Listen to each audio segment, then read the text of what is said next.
Hello candidates, I am going to dictate you a passage from Progressive magazine. So please get ready for the dictation. The dictation will start after 15 seconds.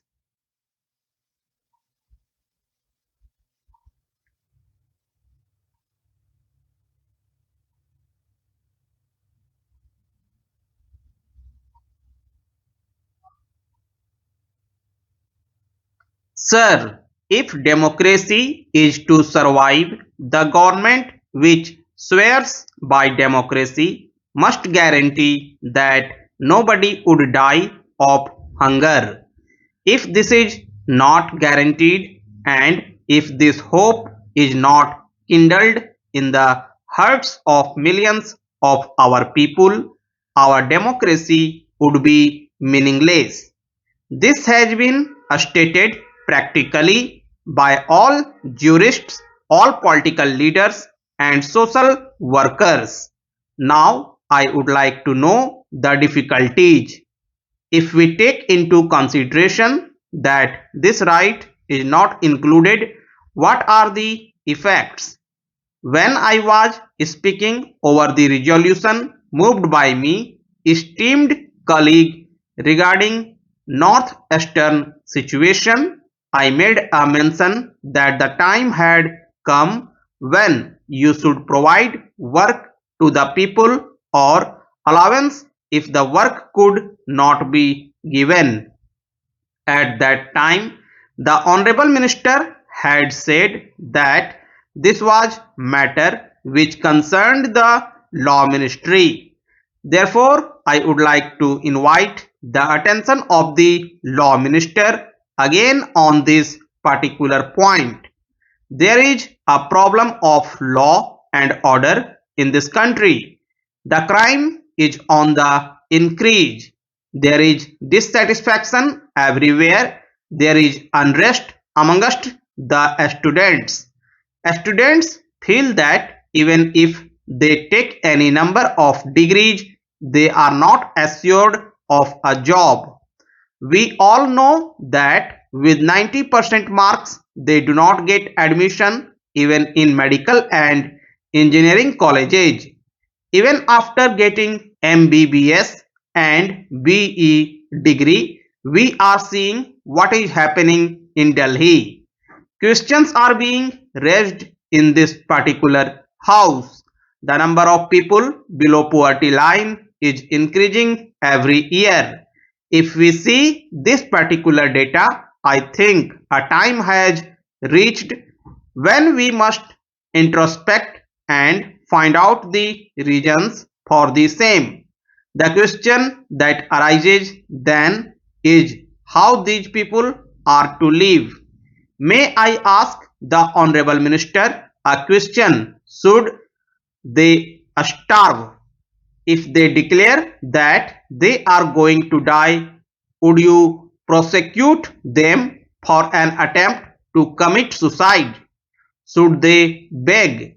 In that case, you would prosecute them under the Prevention of Begging Act.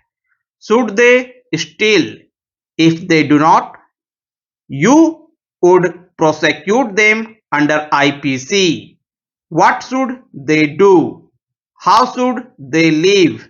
Therefore, it is in this background that we have to consider this matter very seriously and we have to decide as to whether the time has come to think seriously about this particular matter.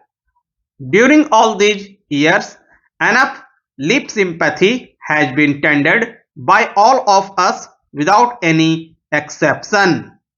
I believe that time has come when we must go beyond this lip sympathy and we must give something in the shape of concrete proposal so that the government and the parliament can tell the downtrodden and unemployed and affected people that the Parliament of India really means business and that it does not believe in giving only lip sympathy.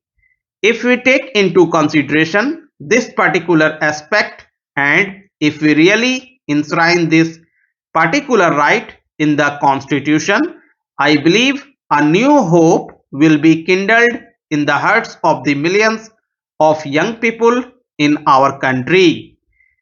Younger people will feel that when they would attain the age of 18, it would not be necessary for them to roam from place to place in search of a job.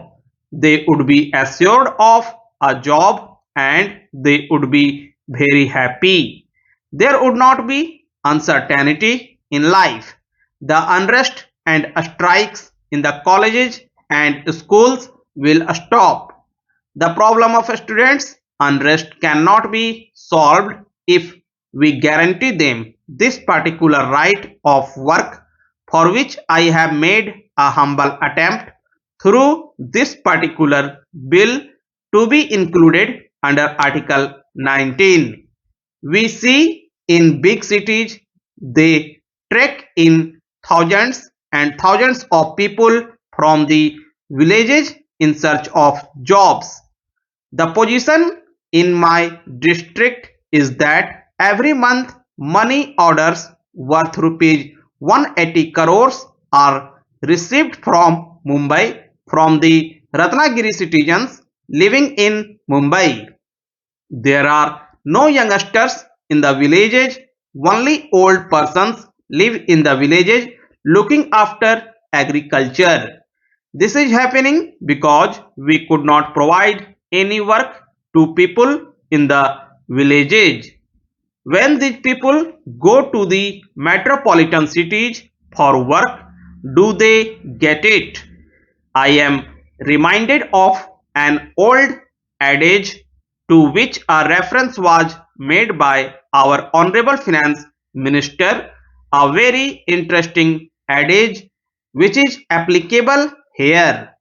On a dark night and a dark room, people go in search of a black cat when in fact there is none.